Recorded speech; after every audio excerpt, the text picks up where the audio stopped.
mulakan ya. Kita mulakan majlis kita dengan umul kitab Al-Fatihah. Bismillahirrahmanirrahim.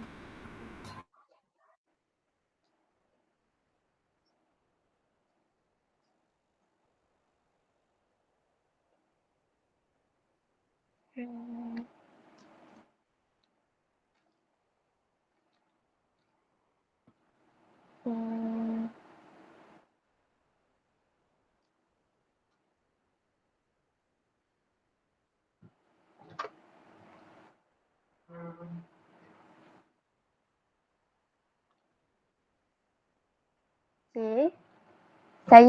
Nama saya Nurin Nazifah. Saya moderator untuk malam ni. Baiklah, panel kita pada malam ni merupakan alumni KMPK sesi 2017-2018. Saya diberitahu yang beliau berasal dari Ipoh Perak dan kini bekerja sebagai pengerusi dan fasilitator bersama Fast Response Training and Konsultasi. Betul kan? Okey. Dan saya yakin yang semua viewers dah tengok dah kita punya poster dekat post Instagram. Jadi malam ni panel kita ialah Cik Siti Nurfahira binti Nur Hisham. Apa khabar Kak? Alhamdulillah, baik-baik saja. Okey. Sekarang ni kita dah masuk 12 Ramadan. Jadi kita tahu yang bulan Ramadan ni bulan yang istimewa. Sebab 12 13. 12 13. 12 kan? Okey. Kita dah masuk 12 Ramadan. Jadi kita tahu yang bulan Ramadan ni bulan istimewa sebab dia lagi baik dari 1000 bulan. Jadinya untuk Ramadan bersama malam ni kita diberi tajuk keistimewaan Ramadan yang akan dikongsikan oleh Kak Fah sendiri. Sebab itu kita punya permulaan dia. Jadi saya dengan ini memberikan majlis kepada Kak Fah untuk berkongsi sedikit tentang keistimewaan Ramadan ni pada tahun ini. Dipersilakan. Baik, bismillahirrahmanirrahim. Alhamdulillahirrabbilalamin. Wassalatu wassalamu ala ashrafil anbiya wal mursalin. Wa ala alihi wa sahbihi ajma'in. Qala rabbi syrah li sadri wa yassir li amri wa hlul 'uqdatam min lisani yafqahu qawli. Ba'd. Baik, Assalamualaikum warahmatullahi taala wabarakatuh. Saya rasa janggal ya sebabnya saya berada dalam Google Meet sebenarnya. Tapi live sebenar kita dalam TikTok. Jadi agak macam ni, dia agak pelik sikit lah. Ke saya boleh tengok diri saya di TikTok? Ke macam mana? Boleh Kak? Tiba. Boleh. Oh, okey, baik. Wah, okey, ramai lah Cik, ramai lah. Perasan je. Okey, tak apa. InsyaAllah saya akan kupaskan secara ringkas je lah. Cuma nanti mungkin boleh update by time untuk saya tahu berapa viewers tiba kan. Okay. Dan ni lah, boleh saya nak tahu ke saya sampai pukul berapa? Nah, takut terlajak tiba. Mungkin Kak boleh buat sampai pukul 11, 11.30. Oh, Saya okey je Kak. Pukul 11 okey. pun boleh. 11, okey, baik, insyaAllah. Okey, kalau ada soal jawab dan sebagainya boleh maklum pada saya lah. Okey, baik. Pertama dan selamanya marilah sama-sama kita ucap syukur kepada Allah Subhanahu Wa Taala sebab telah mempertemukan kita. Kalau ikutkan malam ni dah masuk 13 Ramadan. Masya Allah. Tak apa, hari ni memang 12 Ramadan pun. Tapi dah malam ni kiranya tarawih yang ke-13. Lagi beberapa hari sahaja untuk kita masuk dalam orang kata penggal yang ke doa kunut. Doa kunut. Kan? Betul kan? Separuh daripada Ramadan kita akan bacakan doa kunut dan sebagainya. Baik. Jadi alhamdulillah, okay, Allah mempertemukan kita dalam satu program yang saya kira saya bukan berceramah lah. Okay, saya nak berkongsi sahaja apa yang saya tahu dan sebenarnya kita saling mengingatkan. Kita dalam program ni saling mengingatkan walaupun yelah saya secara khususnya ada tauliah tapi saya masih belajar. Masih belajar dan sebagainya. And if you guys ada macam apa benda nak tambah, nak betulkan saya open saja insya-Allah. Baik, itu yang pertama. Yang kedua, marilah kita selawat dan salam ke atas junjungan Nabi Muhammad sallallahu alaihi wasallam. InsyaAllah mudah-mudahan sedikit perkongsian ni Allah SWT meredai kita, dan apa yang kita buat ni insyaAllah mana tahu kan menjadi satu jambatan untuk kita sama-sama masuk ke syurga Allah dan dapat bertemu dengan Nabi Muhammad sallallahu alaihi wasallam kan. Itu antara cita-cita yang perlu kita letak antara yang tertinggi dalam hidup. Kita of course kita nak ada cita-cita apa?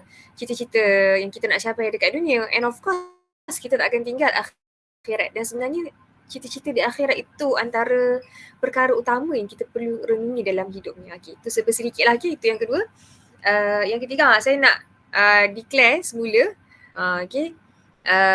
Ini bukan sesi ceramah ke apa ke, walaupun macam yelah ceramah gitu kan.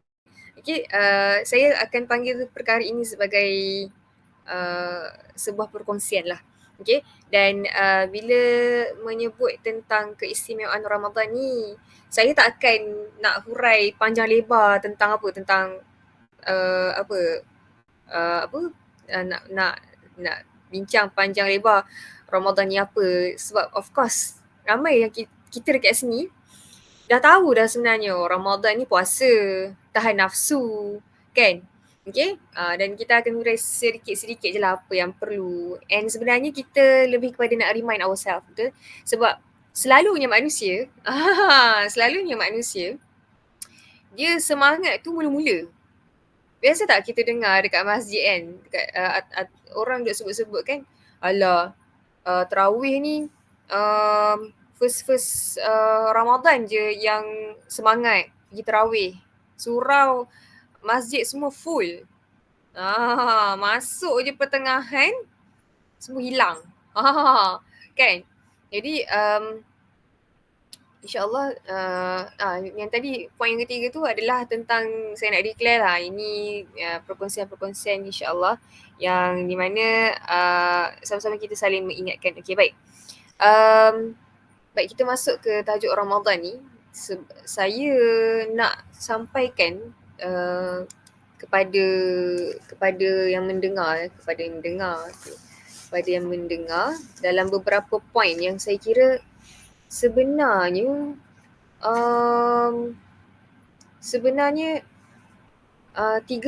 ada 3 poin. Okay, kata kunci saya insya-Allah ada 3 poin dekat sini tentang keistimewaan Ramadan ni, yang di mana setiap manusia tu tahu sebenarnya. Cuma kadang-kala manusia ini mudah lupa. Kalau kita tengok pokok pangkal perkataan manusia ni pun Nasia ni tentang lupa kan. Dan so kita boleh conclude kan manusia ni mudah lupa.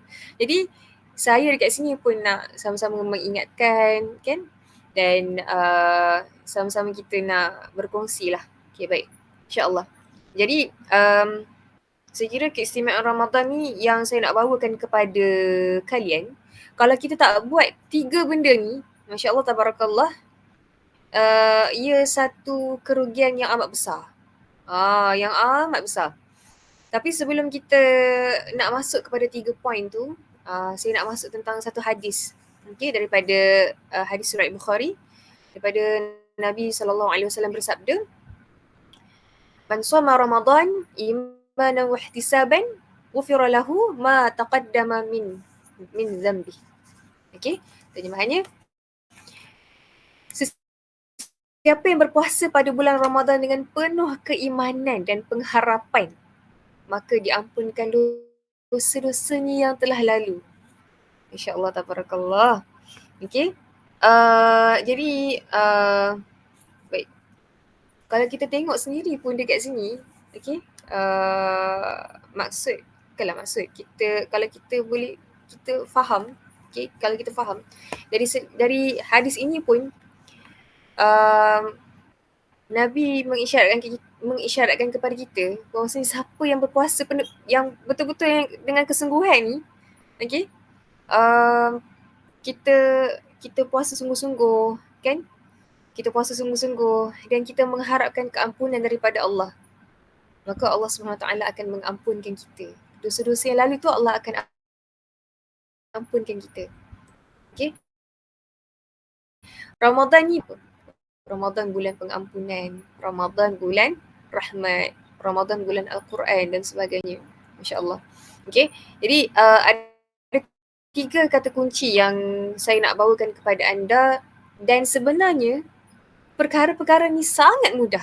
Nah, sebab saya kata manusia akan kerugian jika akan berlaku kerugian jika manusia tak grab sebetul-betulnya untuk 3 perkara ini. Baik, yang pertama adalah tentang apa agak-agak? Tentang apa agak-agak, Masya Allah. Okay. Saya nak bacakan dalam satu surah dalam surah Al-Ahzab ayat 41. Ya ayyuhallazina amanu dzkurullaha dzikran katsira. Wahai orang-orang yang beriman, berzikirlah kamu kepada Allah dengan zikir yang banyak. Tapi pada hari ini,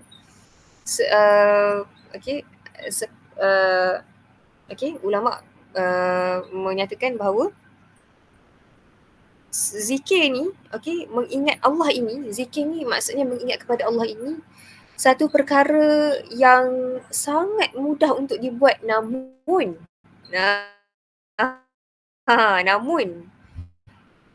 jahatnya syaitanir rajim kan, melalaikan kita, mengalihkan kesungguhan kita untuk berzikir dengan perkara-perkara yang lain, iaitu seperti dengar lagu. Salah ke semua tu? Tak salah pun. Dan seandainya kita terapkan zikir ini dalam kehidupan, syarah daripada Ustazah Syamimah Sultanah, saya tak ingat namanya. Orang yang melazimi zikirnya dalam hidupnya, yang pertama, dia akan jadi orang yang sangat kuat dalaman.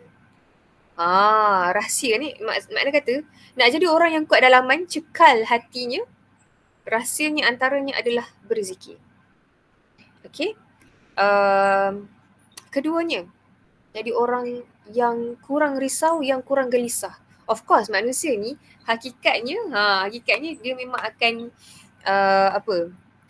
dia tak akan tak mudah lari daripada perasaan gelisah, risau, anxiety, benda-benda yang tak berlaku lagi.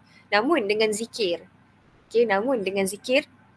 akan mengawal hatinya, mengawal kerisauannya, mengawal segala kegundahan, kegelisahan yang melanda.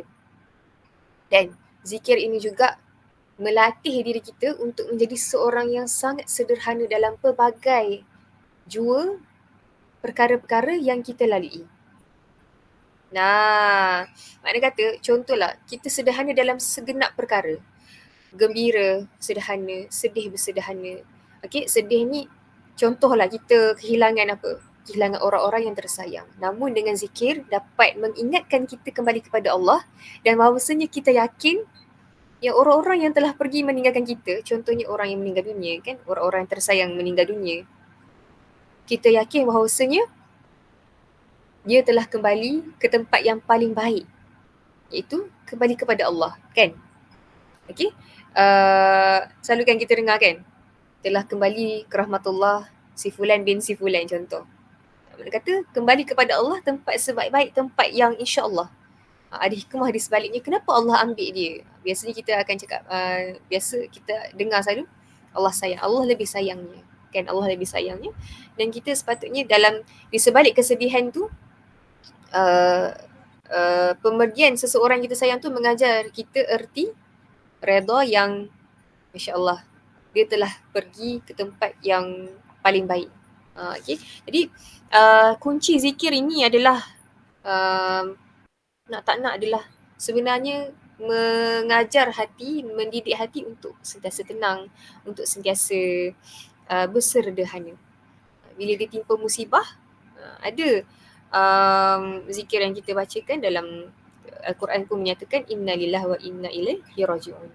Baik, dan insya-Allah, kan, zikir ini mampu untuk ubah apa? Untuk ubah diri kita pada hari ini dan mencorakkan diri kita pada masa hadapan. Dan apa kaitan dengan Ramadan? Okey, senang je tuan-tuan, puan-puan. Makna kata sebelum ni kita sebab kita difahamkan dalam ulama ada menyebutkan bahawasanya Ramadan ni kalau kita tengok kata dasarnya Ramadan, mim dad, Ramadan, bahawasanya ada ulama menafsirkan Ramadan ini adalah bulan untuk kita mengasah. Mengasah apa? Kan kita nak mengasah apa? Okey, bulan untuk kita mengasah, dan apabila habis di bulan Ramadan, masuk Syawal, bulan-bulan yang seterusnya, kita mampu untuk berperang. Ulama menafsirkan bahawasanya mengasah tu mengasah pedang. Mengasah pedang bagi tajam untuk kita lebih bersedia untuk melangkah ke bulan-bulan yang seterusnya dalam penuh keimanan dan ketakwaan. Jadi inilah bulan yang di mana saya kira semua kita maklum bulan Ramadan adalah bulan tarbiyah. Bulan yang mendidik kita untuk jadi the new one of ourselves. Kan biasa kita buat kerja, contoh buat assignment. Okay, pelajar-pelajar KMPK contohnya buat assignment. Boleh latih diri kita untuk dengar zikir. Dia macam ni, perubahan untuk melatih diri ini kita selalu dengar kan? Jangan terlalu drastik, tiba-tiba dan sebagainya, tapi perlu adanya kesungguhan. Kesungguhan untuk kita latih diri kita, untuk tarbiyah diri kita, untuk didik diri kita. Jadi dan sebenarnya yalah, setiap masa yang berlalu itu umpama peluang yang kita perlu manfaatkan sebaiknya lah. Kalau solat, of course, kita ada masa-masa yang Allah khususkan untuk solat. Maknanya kata masuk je waktu, terus kita solat.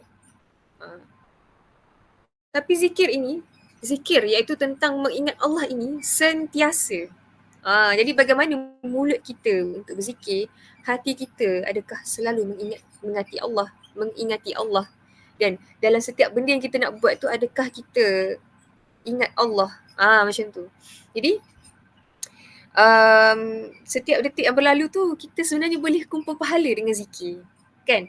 Macam saya sebut tadi, buat assignment, berzikir, memasak, berzikir, apa lagi? Orang nak kerja berzikir kan? Sambil drive berzikir. Masya Allah. Kalau boleh saya kongsi, dia mungkin bukan saya sahaja. Okay, orang-orang yang lain juga pernah merasai pengalaman. Maknanya kata pengalaman dalam berzikir. Okay, saya dalam seumur hidup saya tak pernah buat perkara ni lah. Ada sekali tu saya buat, saya cuba. Saya bukan guna tasbih digital tu tau. Saya guna tasbih yang memang macam rantai tu. Okay, waktu tu saya drive pergi ke banyak tempat. Dan kebetulan pula nak ditakdirkan oleh Allah, banyak perkara terjadi pada hari tersebut. Kan, adalah berbenda yang tak kena. Tapi satu miracle yang saya perasan yang Allah kurniakan, iaitu ketenangan. Sepanjang saya drive, tangan sebelah saya pegang steering, sebelah lagi saya duduk zikir tu kan. Jadi saya dapat satu apa orang panggil, pengalaman yang Masya Allah, jarang-jarang berlaku. Macam tu. Satu keajaiban yang Masya Allah, tabarakallah, Allah mengizinkan saya untuk rasai pengalaman tersebut. Masya Allah, tabarakallah. Okay. Daripada Abu Musa radhiyallahu anhu, Nabi SAW bersabda, perumpamaan orang yang berzikir, perumpamaan orang yang berzikir kepada Allah dan orang yang tak berzikir kepada Allah seperti orang yang hidup dan mati. Hadis riwayat Bukhari. Jadi kita mungkin boleh recap balik hati kita, jiwa kita, diri kita sendiri. Dalam seharian kita hidup tu, adakah benar-benar kita hidup? Adakah jiwa kita betul-betul hidup? Adakah roh kita betul-betul hidup? Okay? Dan itulah yang dapat membezakan orang yang tenang dan orang yang ada segalanya namun tak tenang langsung. Pernah tak Saya nak tanya Nurin lah. Saya nak tanya Nurin kan sebagai moderator yang menemani saya dalam Google Meet ni. Sebab Okay. saya tak dapat nak tengok sebab saya tak dapat nak tengok viewers contohnya kan. Saya nak tanyalah kepada Nurin sendiri. Okay. Sekejap Sekejap minta maaf. Okay, baik.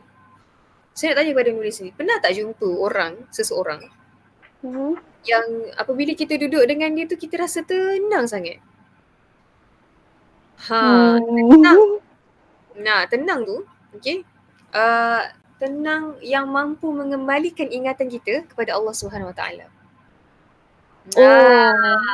Actually ada je. Tapi kawan saya lah contoh dia. Sebab bila duduk dekat dia, macam relax. Macam tu lah. Tapi memang ada sebenarnya. Okay. Kawan saya sendiri. Nah, okay. Makna kata tenang dia tu hanya Allah sahaja yang izinkan untuk dia beri aura ketenangan untuk diri kita. Betul? Kan? Okay. Dan percaya atau tidak, orang-orang yang sebegini, okay, jika ditakdirkan kita dapat aura positif dia, aura ketenangan dia, aura yang mampu mengembalikan ingatan kita kepada Allah. Makna kata contoh kan. Nurin sedih. Kan, Nurin sedih. Terus Nurin mencari sahabat itu dan sahabat itu mampu untuk mengeluarkan kata-kata, okay, dengan izin Allah, mengeluarkan kata-kata yang mampu mengembalikan ingatan kita kepada Allah. Okay. Tak apa, sabarlah Nurin. Sabar, insya-Allah ada hikmahnya. Allah tahu. Allah tahu, Allah yang Allah Maha tahu. Contoh. Okey. Jadi pesan Ustazah Syamimah ni, okey. Orang yang begini jangan pernah kita lepaskan. Okey. Sebab apa? Sebab mungkin asbab dia adalah jambatan untuk kita sentiasa mengingati Allah.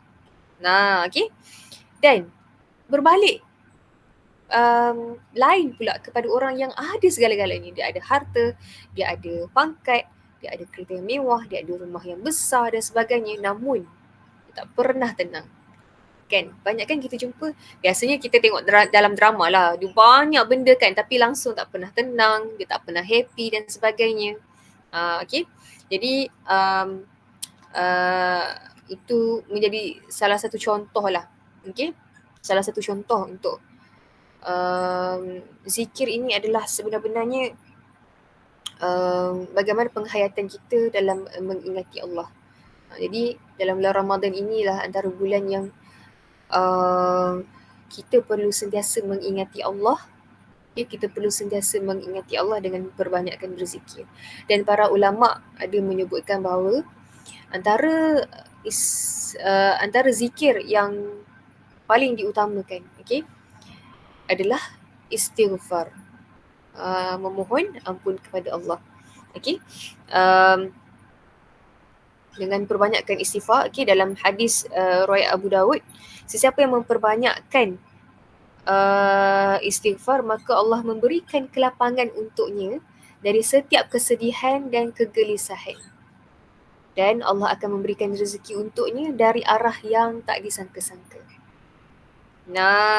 Okay. Susah ke, sempit ke, sakit ke, gelisah ke, ubatnya adalah istighfar.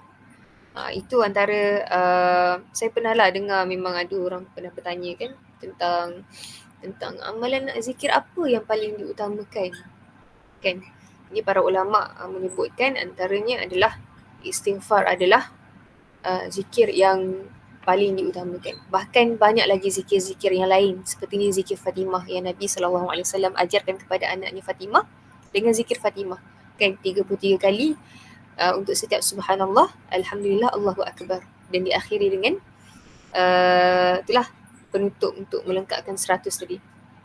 Baik. Jadi banyak lagi adik-adik. Okey, zikir banyak-banyak. Okey. Baik, saya risau termasuk untuk poin yang seterusnya. Okey, itu yang pertamalah. Ramadan ni adalah bulan untuk kita terus mengingati Allah, dan caranya adalah dengan berzikir. Berzikir mengingati Allah Ta'ala. Baik, Itu yang pertamalah kalau saya boleh katakan keistimewaan Ramadan ini adalah yang pertamanya dengan berzikir. Okay, dengan berzikir bahkan Allah akan gandakan lagi, melipat gandakan lagi setiap amalan yang kita lakukan. Jadi itu yang pertama. Seterusnya saya masuk kepada yang kedua, iaitu tentang tentang apa tu agak-agak okay, iaitu tentang doa. Mungkin saya suka untuk apa orang panggil, macam kita mungkin kita tadabbur sikit lah, okay. Iaitu key point yang kedua ni adalah tentang doa. Masya Allah, doa. Okay. Ramadan juga adalah doa. Ramadan juga adalah bulan yang di mana jangan pernah sesekali kita melepaskan peluang untuk berdoa. Bahkan Allah bagi spesifik waktu. Okay. Bahkan sebenar-benarnya daripada riwayat Ibnu Majah. Okay, daripada Abu Hurairah radhiyallahu anhu, Nabi sallallahu alaihi wasallam bersabda, 3 golongan doa mereka yang tidak akan ditolak. Yang pertama, imam yang adil. Yang kedua, orang yang berpuasa sehingga dia berbuka. Okay. Dan doa orang yang dizalimi, orang yang teraniaya. Okay. Baik. Al-Sindi mengatakan, okay, dalam tafsir Al-Sindi mengatakan, hatta yuftira, sehingga dia berbuka. Okay. Sehingga dia berbuka tu menunjukkan bahawa doa orang berpuasa sepanjang hari itu adalah mustajab. Masya Allah. Okay. Sebab saya katakan tadi, doa orang yang berpuasa ni adalah doa yang sangat mustajab. Okay. Kerana apa? Orang yang berpuasa mempunyai kedudukan yang tinggi kepada Allah Subhanahu Wa Taala. Jadi contohlah, kita tak mampu pun untuk memiliki segala-galanya. Berpuasalah. Berpuasalah sebab orang yang berpuasa Allah angkat darjatnya, dan itu salah satu cara untuk Allah memakbulkan doa kita. Bahkan kawan-kawan, kawan-kawan, bukan terhad dalam sepanjang puasa. Bahkan Allah bagi lagi. Waktu bila? Waktu sahur. Kan? Waktu kita orang duk sedap tidur dan sebagainya. Okay, 2/3 malam adalah waktu untuk kita berdoa. Bahkan Allah bagi lagi keistimewaan untuk kita, malam Lailatul Qadar, yang kita perlu cari pada malam 10 malam terakhir Ramadan. Kan? Yang fasa yang ketiga dalam bulan Ramadan. Tuan-tuan, puan-puan, cik puan, semua-semualah kawan-kawan dan sebagainya. Mungkin kita boleh recheck balik doa kita sampai ke hari ini, sampai ke saat ini. Bagaimana doa kita sepanjang 12 hari Ramadan ini. Kan?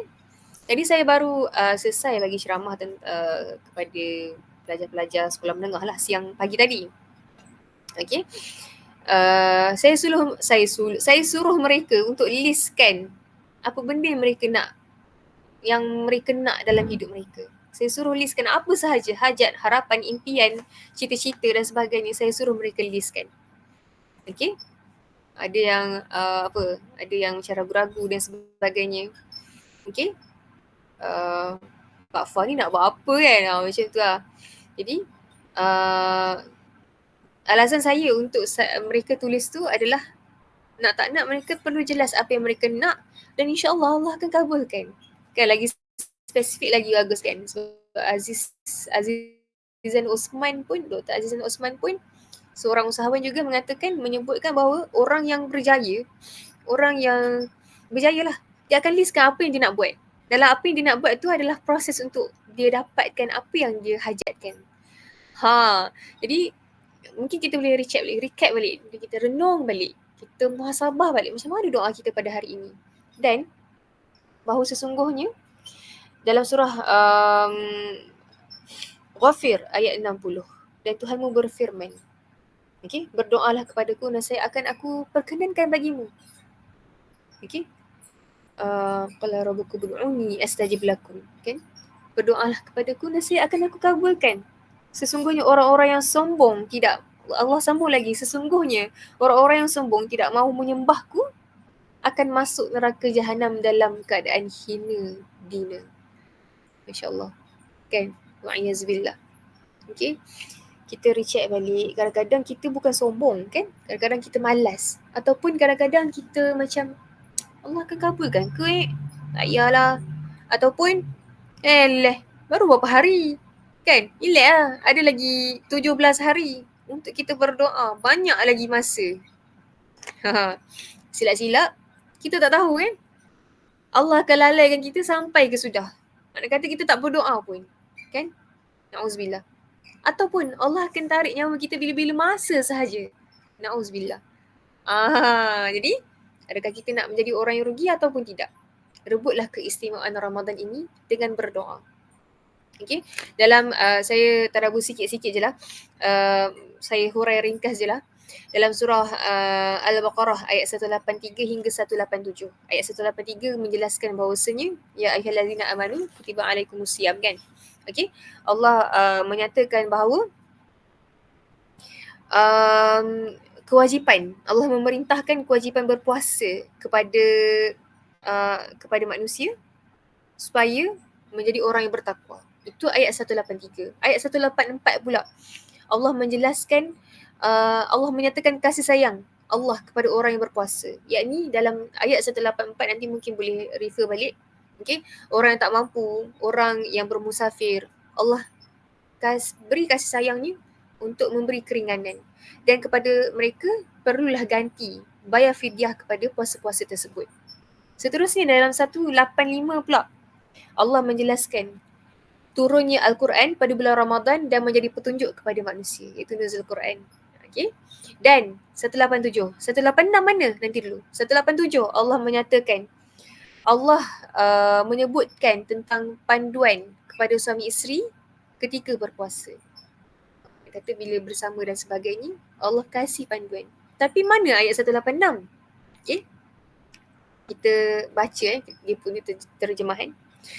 Maksudnya, dan apabila hamba-hambaku bertanya kepadamu mengenai aku, maka beritahu kepada mereka sesungguhnya aku, yakni Allah, sentiasa hampir kepada mereka.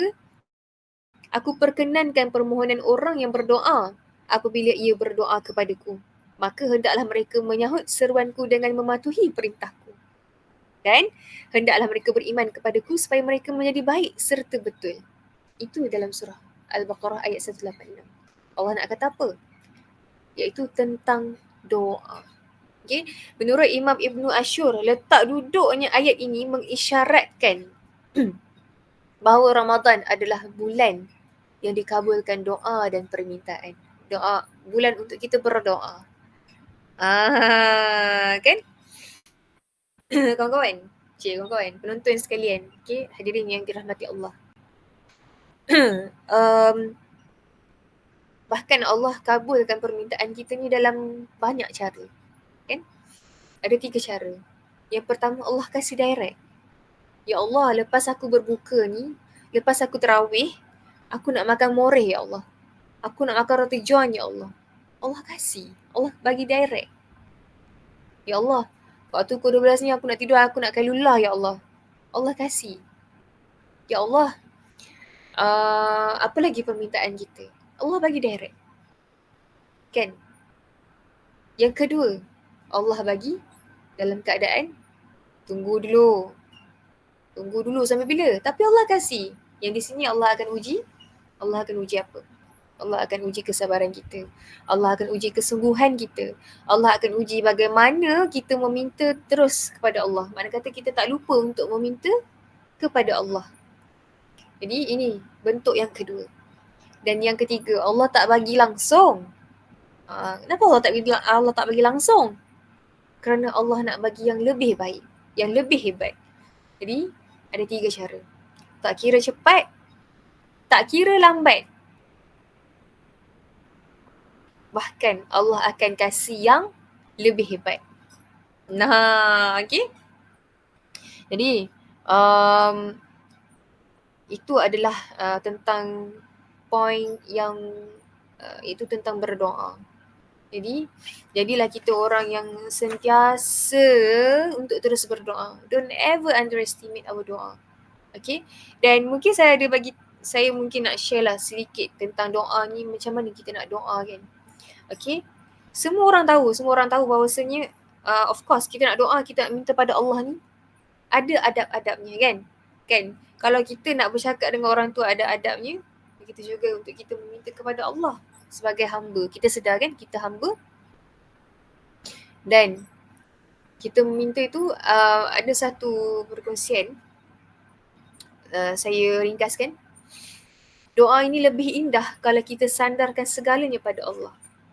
Contoh, okay? Contoh, Allahumma salli ala sayyidina Muhammad. Okay, mungkin saya nak selit sikit lah pengalaman kan. Pengalaman menjadi finalis untuk Akademi Da'i Muda Yadim.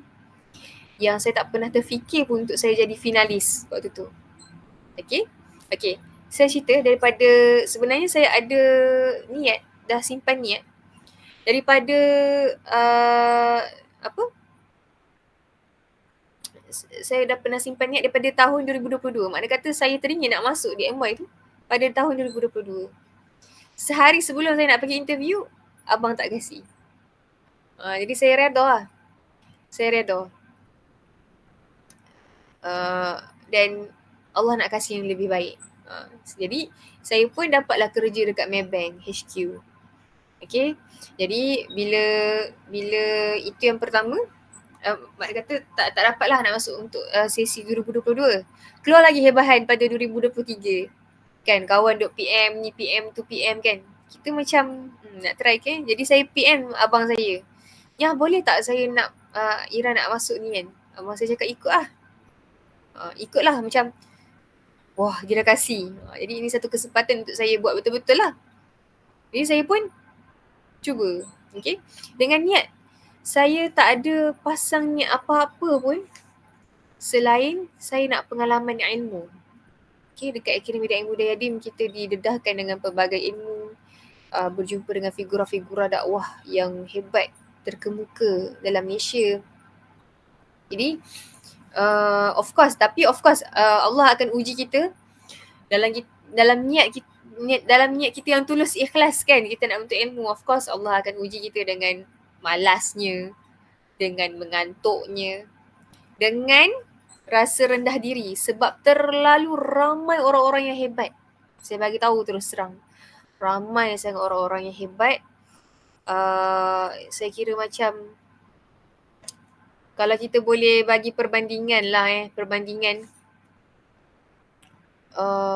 saya antara orang-orang yang tercorot. Kita ada 20, bukan tercorot, dia macam low standard lah. Corot tu macam teruk sangat bunyi dia kan. Okay, dalam 28 orang, 28 orang tu, saya boleh kata saya antara yang di bawah-bawah macam tu. Bawah-bawah apa? Sebab saya bukan datangnya daripada sekolah yang Islamic study, Islamic background kan. No. Saya daripada kecil sekolah rendah, sekolah biasa. Sekolah menengah MRSM Pasir Salak. MRSM Pasir Salak tu pun memang sekolah yang aliran biasa. Okay, Alhamdulillah dapat pengalaman masuk MRSM. Seterusnya, masuk pula matrik. Masuk matrik kan. Alhamdulillah lah, saya dapat belajar account. Okay, saya modul account dulu. Untuk pengetahuan kan, saya modul account dulu. Okay. Seterusnya, Allahumma salli ala sayyidina Muhammad. Saya masuk Universiti Pendidikan Sultan Idris yang bukan aliran pendidikan. Saya kena terangkan benda ni sebab orang selalu ingat, wah, budak usi cikgu. Tak. Saya bukan kos pendidikan, saya kos bisnes dulu. Nah, jadi orang selalu pelik. Okay, orang selalu pelik. Sekolah agama ke? Sampai ramai orang ingat, USIM ke? Saya jadi macam, nampak awak karakter USIM tu kan. Tapi sebenarnya tak. Saya bukan dari USIM, saya UPSI, UPSI. UPSI. Orang UPSI sebut UPSI lah. Okay. So, bila dah begitu, Okay, and then berbalik kepada ni tadi, saya pun belajar je lah macam biasa. Saya jalani akademi tu sepanjang 4 bulan sampailah waktu pementasan. Setiap kali pementasan, tak lain tak bukan yang saya minta hanyalah, ya Allah bantu aku untuk buat yang terbaik sepanjang persembahan. Nah, dan saya minta apa? Ya Allah, seandainya ada rezekiku untuk ke suku akhir. Suku akhir kan? Okay, suku akhir. Jika suku akhir itu dapat mendekatkan aku denganmu, jika suku akhir itu terbaik untuk agamaku, maka engkau rezekikanlah ya Allah. Tapi seandainya tidak, maka janganlah engkau kurniakan rezeki tersebut padaku. Itu antara tips. Maksud kata kita sandarkan semuanya pada Allah, pada agama yang kita pegang. Agama yang kita anuti lah, kan? Kita beriman kepada Allah. Okay? Jadi, setiap kali tu lah. Lepas tu bila suku akhir pula, ya Allah, saya doa lah sebab setiap pementasan tu, dia akan ada masuk YouTube, dia akan ada masuk Facebook, live kan? Dan benda tu safe. Contohnya kalau ada sidang-sidang yang akan datang dia nak tengok lagi, dia akan tengok lah YouTube tu kan sebagai contoh rujukan dan sebagainya. Jadi, saya tak harapkan apa-apa melainkan saya mohon ya Allah, kau kurniakan persembahan yang terbaik. Mudah-mudahan aku dapat sampaikan kepada orang yang mendengar dengan dalam keadaan yang baik. Macam itulah kan. Makna kata tak adalah gagapnya yang terlampau banyak kan. Gugup, nervous, of course ada kan. Jadi saya kira tak apalah. Ya Allah, betul saya fikir, ya Allah, kalau seandainya ada rezekiku ke separuh akhir pula, jika itu dapat mendekatkan diri aku denganmu, ya Allah, jika itu yang terbaik untuk agamaku, ya Allah, maka engkau rezekikanlah peluang itu kepadaku. Dapat pergi separuh akhir pula. Separuh akhir lagi lama cabar. Dia punya pementasan macam apa spontan. Kita dah tahu dah tajuk-tajuk yang ada, banyak tajuk ni. Tapi setiap tajuk tu kita perlu prepare. Jadi saya fikir, dah lah saya partner dengan orang Fiqh Usuluddin. Bayangkan. Okay. Jadi saya macam, ya Allah, kan macam mana lah aku nak buat ni kan. Mulalah, aku dah biasa-biasa je, aku tak ni, tak itu, tak ini kan. Jadi kita pun doalah baik-baik kan. Okay. Jadi ya Allah, saya pun doa, ya Allah bantulah aku buat yang terbaik untuk separuh akhir. Dah lah spontan saya cakap tadi kan, spontan. Alhamdulillah dapat tajuk yang okey, yang senang. Dan saya doa, ya Allah seandainya ada rezekiku ke pentas final, maka kau kurniakanlah. Kalau itu yang terbaik untuk agamaku, maka kau kurniakanlah. Seandainya tak, ya Allah aku redha, aku terima. Maksud kata kita time tu tak ada harapkan apa-apa lah. Maksud kata kita serah balik pada Allah kan. Wa ufawwidu amri ilallah. Aku serahkan segalanya padamu ya Allah. Setiap urusanku padamu ya Allah. Kan? Jadi alhamdulillah ada rezeki tu. Jadi adik-adik, Allah bukan tak bagi kan. Saya nak masuk waktu 2022. Bahkan Allah nak ganti dengan yang lebih hebat. Jadi doa ni satu miracle lah kan. Dan kalau betul-betul seandainya kita betul-betul nak apa yang kita hajatkan, apa yang kita listkan tu, inilah masanya. Inilah masanya untuk kita grab keistimewaan yang ada pada bulan Ramadan. Okay. Dan yang terakhir mungkin saya poin yang ketiga, kata kunci yang terakhir, iaitu tentang memberi. Gitu. Memberi, iaitu tentang sedekah kan, tentang infak, tentang sumbangan, tentang apa yang kita ada pada hari ini. Saya suka untuk merungkaikan atau untuk berkongsi dengan kalian semua dengan satu surah, satu ayat daripada surah Al-Baqarah, ayat 261. Ayat 261 ni Allah memberi perumpamaan.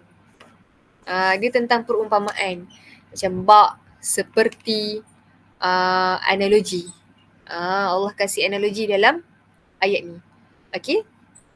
Mathalul ladzi a'udzu billahi minasyaitonir rajim. Mathalul ladzina yunfiquna amwalahum fi sabilillahi kamathali habbah في سبيل الله كمثل حبة أنبتت 7 سنابل في كل سنبلة 100 حبة والله يضاعف لمن يشاء والله واسع عليم. Okey. Perumpamaan. Yakni derma dan nafkah yang dikeluarkan oleh mereka yang membelanjakan hartanya ke jalan Allah. Okey, di jalan Allah adalah seperti sebutir benih. Okey, sebutir benih yang menumbuhkan 7 tangkai, dan pada setiap tangkai tersebut terdapat 100 biji. Okey. Allah melipat gandakan ganjaran bagi sesiapa yang dikehendakinya. Sesungguhnya Allah Maha luas rahmat kurnianya, lagi Maha mengetahui. Sadaqallahul azim. Okey. Ayat ni memberi maksud kepada kita, iaitu tentang ganjaran bagi mereka yang menginfakkan, yang mendermakan semua hartanya ke jalan Allah dan demi untuk meraih redha Allah. Dan sebenarnya Allah bagi perumpamaan sebutir benih yang menumbuh menjadi pokok. Kan? Ada 7 tangkai kan? Dan setiap tangkai tu ada 100. Orang kata kalau 7, ada 10, 100, betul tak?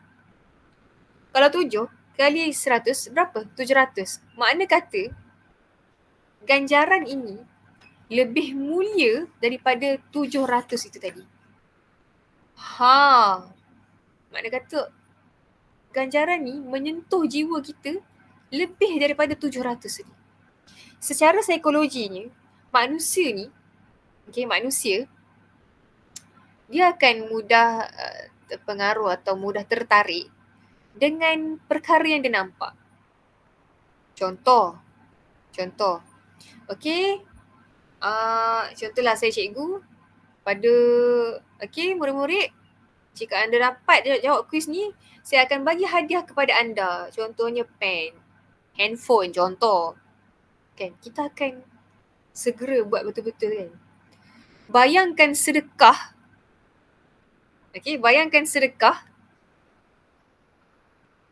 Allah buka hijab kita ni contoh kan. Allah bagi nampak ganjaran tu. Bayangkan.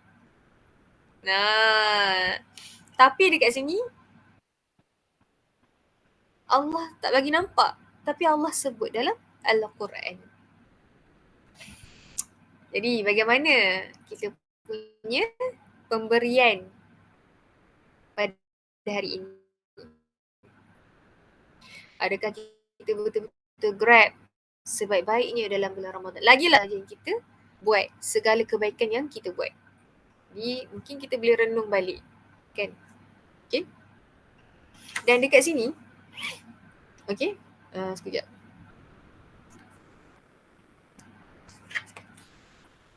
Sorry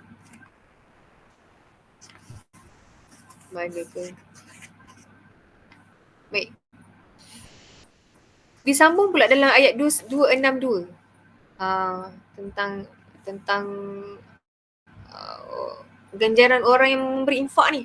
Ganjaran orang yang memberi infak. Mereka yang membelanjakan hartanya di jalan Allah, di jalan agama Allah, kemudian mereka tidak mengungkit-ungkit pemberian itu. Dan tidak pula menyakiti perasaan penerimanya.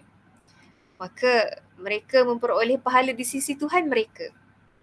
Mereka tidak berasa bimbang berlakunya kejadian yang tidak baik.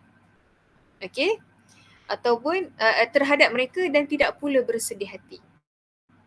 Bahkan dalam satu riwayat hadis, kemudian disambung lagi, Nabi Muhammad SAW bersabda, sesungguhnya antara kebaikan juga adalah bertemu dengan saudaramu dengan wajah yang tersenyum. Wajah tersenyum dan menuangkan apa yang berbaki dalam bekas airmu ke dalam bekas air saudaramu. Hadis riwayat Tirmizi. Senyum pun sedekah. Dalam satu lagu kan, senyuman itu juga satu dakwah, lagu ni. Adakah kau rasa dunia isinya hanya kau yang punya? Lagu tu tiba lah nyanyi kan. Tiba-tiba pula kan.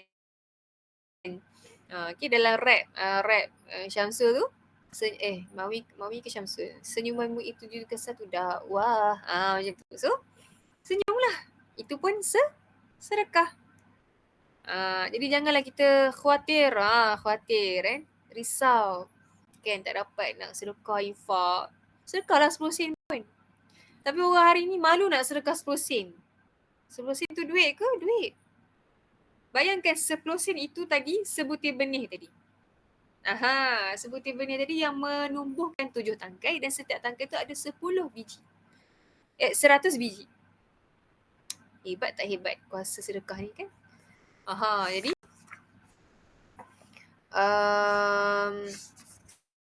okay, Allah bagi tahu lagi dalam penutup ayat 261 tadi, saya patah balik ke ayat 261, bahawasanya penutup untuk ayat ni wallahu wasi'un alim. Okay, Allah menegaskan Allah itu maha luas. Allah SWT itu maha luas dan maha mengetahui setiap yang berhak dan setiap yang tidak berhak untuk mendapat ganjaran tersebut. Jadi perlu ikhlas lah maksudnya. Okay. Wallahu yudha'ifu liman yasha. Okay. Allah melipat gandakan ganjaran, yakni ganjaran bagi sesiapa yang dikehendakinya sesuai dengan keikhlasan yang diamalkan, yang diberikan. Jadi mungkin kita boleh recap balik macam mana sedekah kita pada hari ini. Nabi Muhammad SAW bila masuk bulan Ramadan, baginda adalah orang yang paling dermawan. Kita sebagai manusia biasa bahkan tak mampu untuk melawan dermawannya Nabi Muhammad SAW. Jadi insya-Allah, the more you give, the more you get back. Pernah dengar tak ayat tu? What you give, you get back. What you give, you get back more. Kita biasalah manusia hari ni, dia berharap tu, ya Allah, aku harap aku kasih 100 ni aku dapat 1000. Kan? Ada orang memang Allah kasih itu. Tapi jangan sangka itu sahaja yang kita akan dapat. Kita akan dapat perkara yang lain. Allah akan bagi apa? Hati yang tenang. Okay? Hati yang tenang, jiwa yang lapang, keluarga yang bahagia. Okay? Perkara-perkara yang kita nak buat itu dimudahkan. Okay? Jadi, jangan pernah rasa risau dengan pemberian kita, sebab janji-janji Allah semua dah disebutkan dalam Al-Quran, dah disebutkan dalam hadis. Maka percayalah setiap sedekah kita itu tak lain tak bukan Allah akan bagi ganjaran di luar jangkaan kita. Okay. Jadi setakat itu sahaja perkongsian saya mengenai 3 perkara, iaitu tentang berzikir, mengingati Allah. Keduanya berdoa kepada Allah, meminta, sebab kita manusia biasa memang sifatnya perlu meminta. Kan? Dan kerana Allah juga dah sebut tadi kan, sesungguhnya orang yang sombong tak mahu menyembahku, okay, akan masuk ke dalam Jahannam keadaan hina dan dina. Dan yang ketiga saya simpulkan tadi, iaitu tentang sedekah, memberi, infak, sumbangan dan sebagainya. Jadi mudah-mudahan kita rebutlah keistimewaan Ramadan ini dengan sebaik-baiknya. Okay, saya tak hurai tentang Al-Quran sebab saya yakin ramai sedang berpusu-pusu untuk untuk khatam Al-Quran. Okay, ada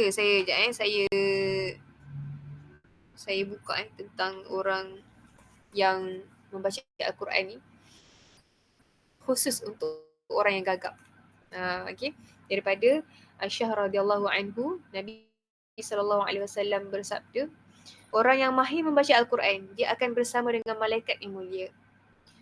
Manakala orang yang membaca Al-Quran dalam keadaan tersangkut-sangkut dan dia mengalami kesukaran untuk membacanya, dia akan mendapat 2 pahala. Okay, hadis riwayat Bukhari dan Muslim.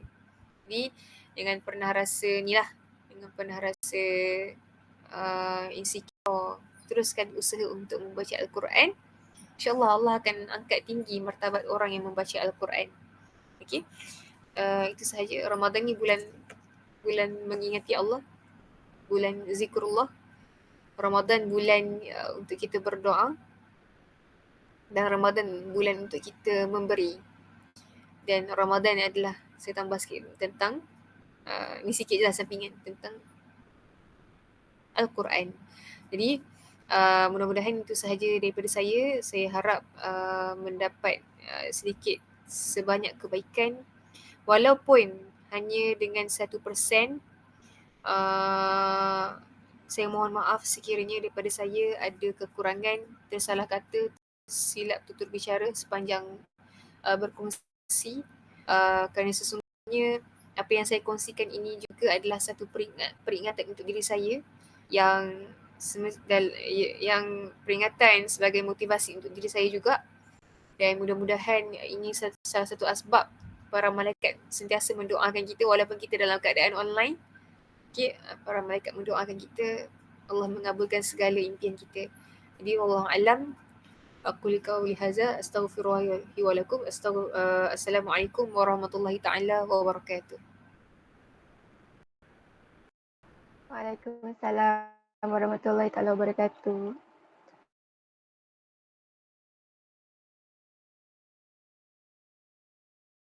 Serius boleh relate sebab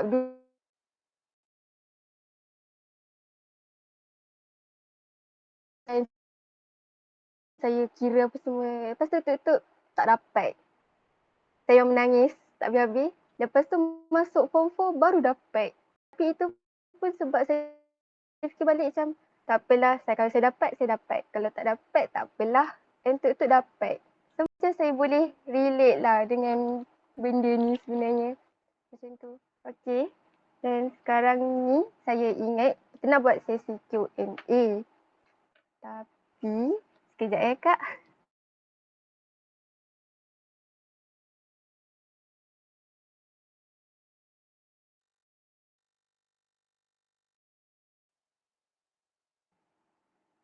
Sekejap ya Kak.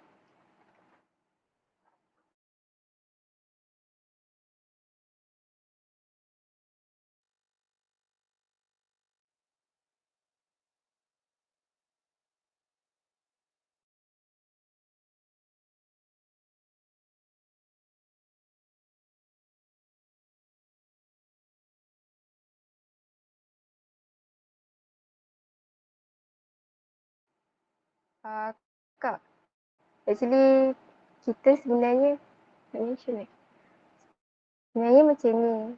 Before diorang, bagilah saya tanya soalan dulu.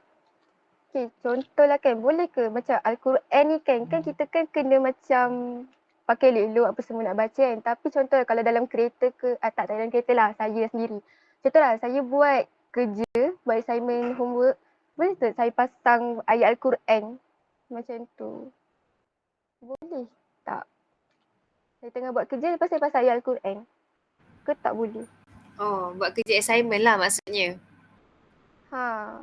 Biasa orang dengar lagu tapi saya dengar tu. Okay. Bismillah. Akak tak ada dalil nas yang mampu akak huraikan. Tapi itu yang mampu akak huraikan adalah itu salah satu cara yang luar biasa sebenarnya. Okay.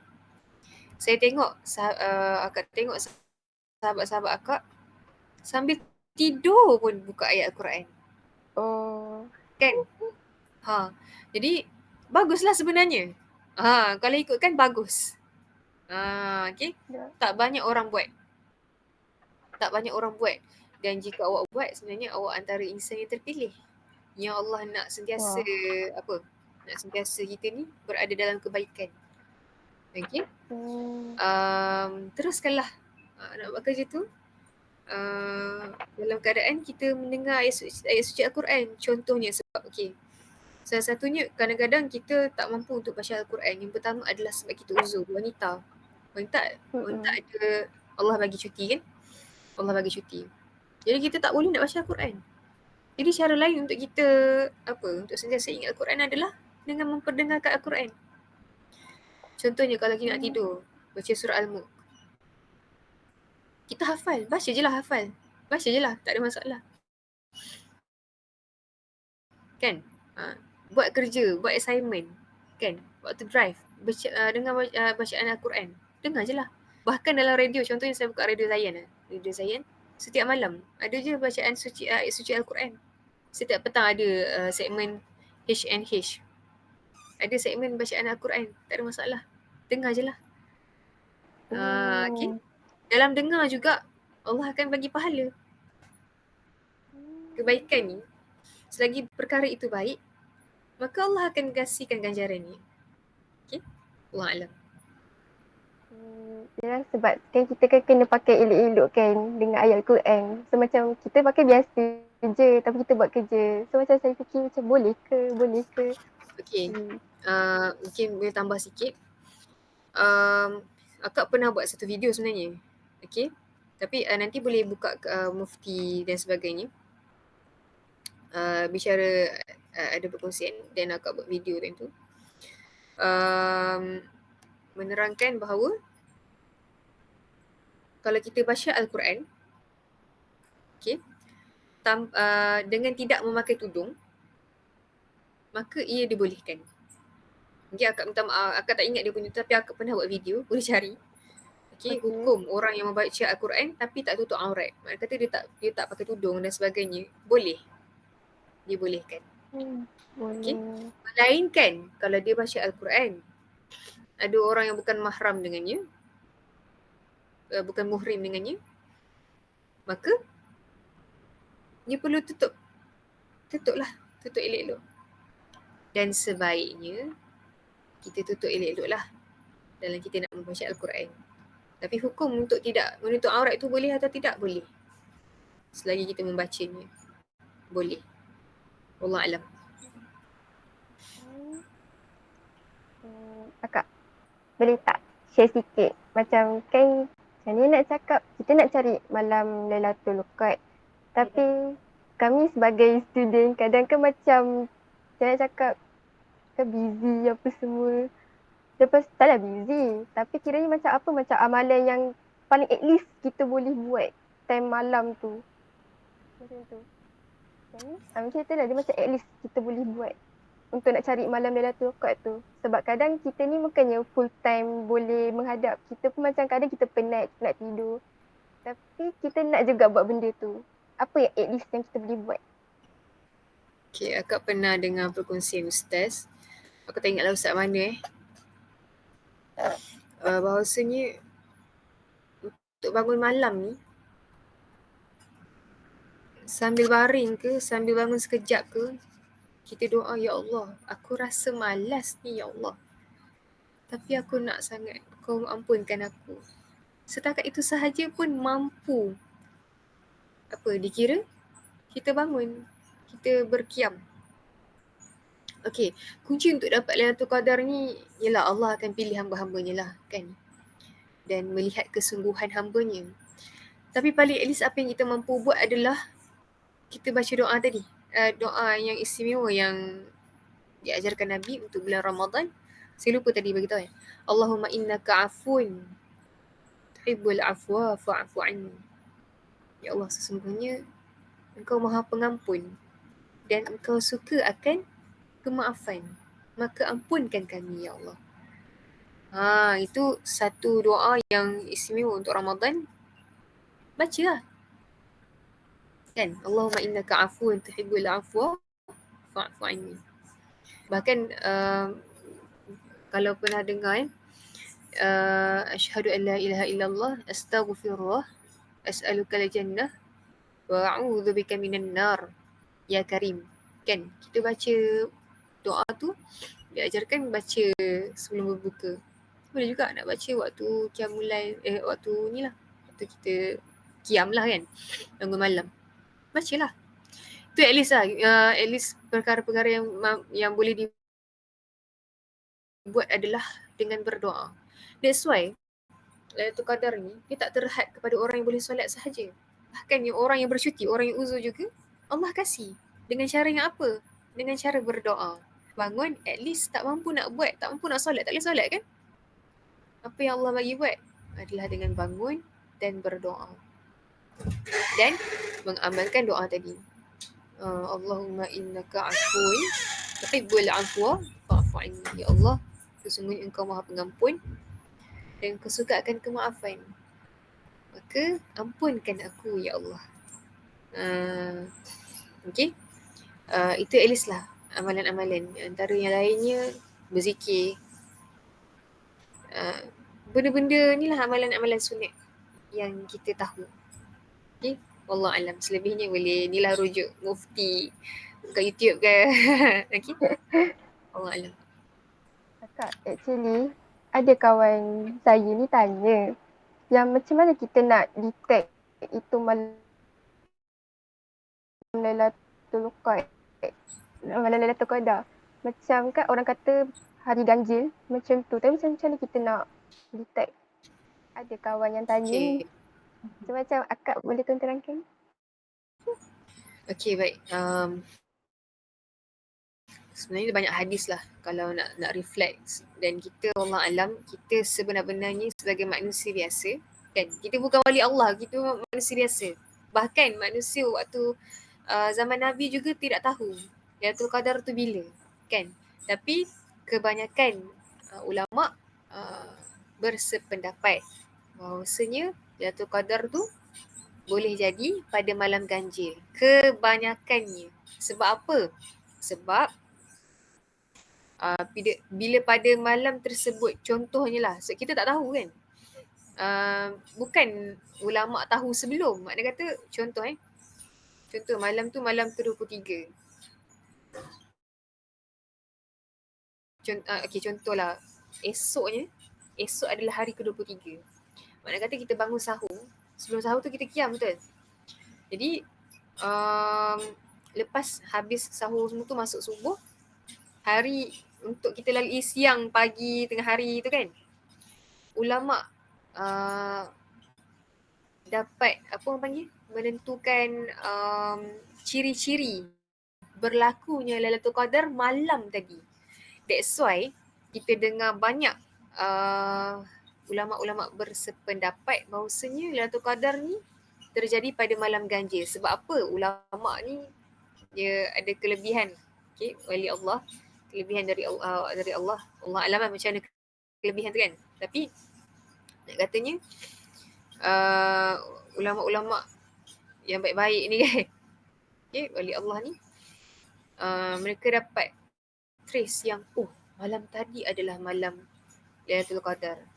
Maka dengan itu, that's why kita selalu dengar banyak hadis tentang Lailatul Qadar ni terjadi pada malam ganjil. Tapi adakah kita betul-betul dapat tahu yang malam itu Lailatul Qadar? Tak. Semua tak tahu kecuali Allah. Kecuali Allah dan para malaikat yang turunlah apabila Allah perintahkan malam itu Lailatul Qadar, maka Allah perintahkan malaikat lah kan untuk turun. Okay.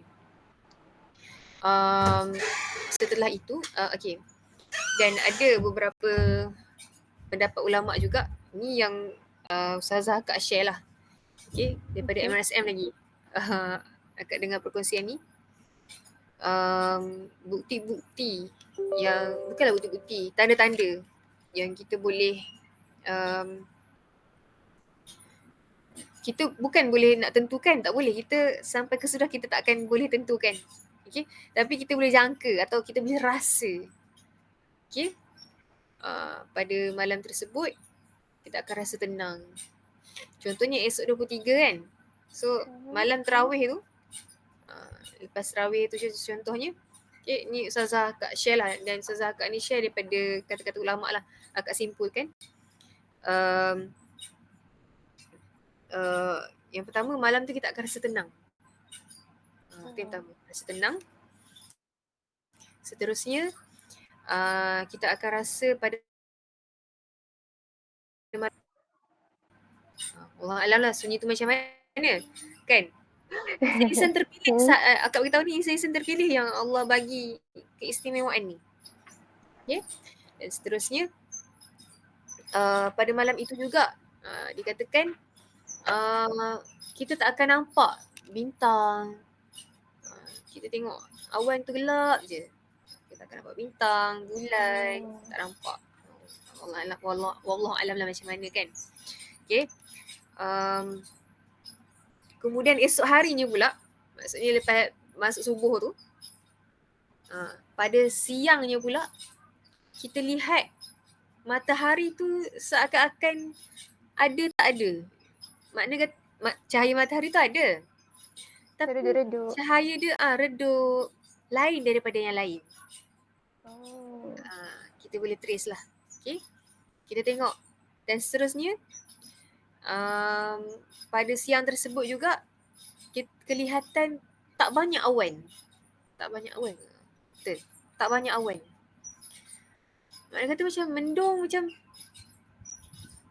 kita tak nampak ketulan awan. Itulah. Ketulan awan ke panggil?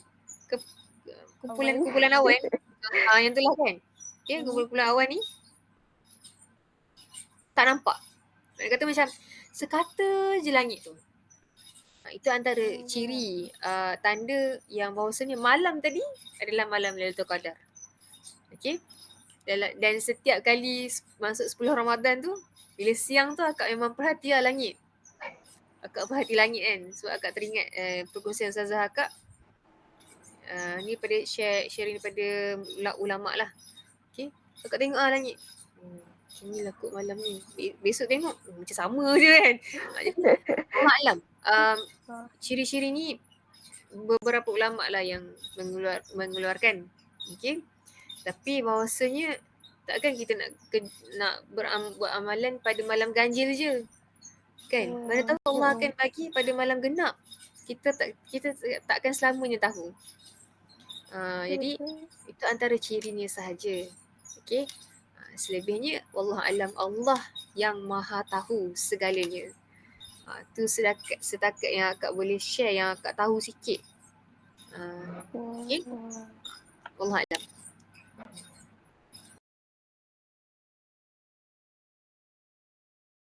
Bagi kongsi apa semua tu, sebab bila kat kongsi tu kan macam saya boleh cuba relate kan, saya sebagai student kan, kita macam zikir, doa, lepas tu sedekah kan, macam saya mesti nak flat, so saya kenalah buat benda-benda tu kan.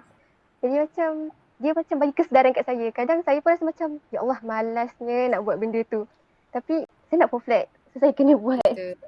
So masa kiranya saya ada kat sini ni as moderator ni, saya pun dapat kesedaran. Terima kasih dekat akak situ. Dan saya harap student lain pun dapatlah kesedaran yang sama. Sebab kata madam saya rasa bosan, rasa menyampah dengan study tu, itu biasa.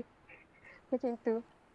Jadi sebelum saya akhiri majlis kita, sebenarnya saya nak promote apa media sosial alumni KMPK ni. Sebab saya ada stok je.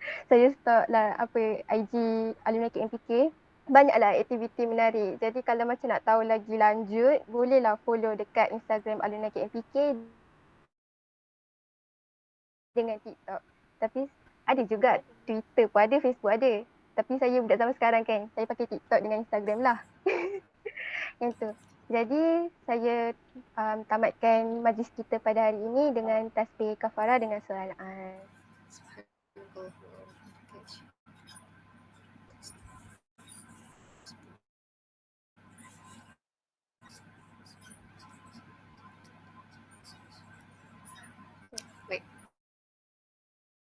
Kak, sebab bagi kongsi apa semua. Dan saya minta maaf kalau macam saya kadang tersasul, kadang terlaju, kadang macam internet problem. Okay. Keep learning insyaAllah. Saya cuba belajar dari sini. Macam tu. Baik, insyaAllah. All the best. Ya, Assalamualaikum. Okay. Waalaikumsalam warahmatullahi wabarakatuh. Terima kasih juga. Selamat berpuasa. Selamat puasa juga, Kak.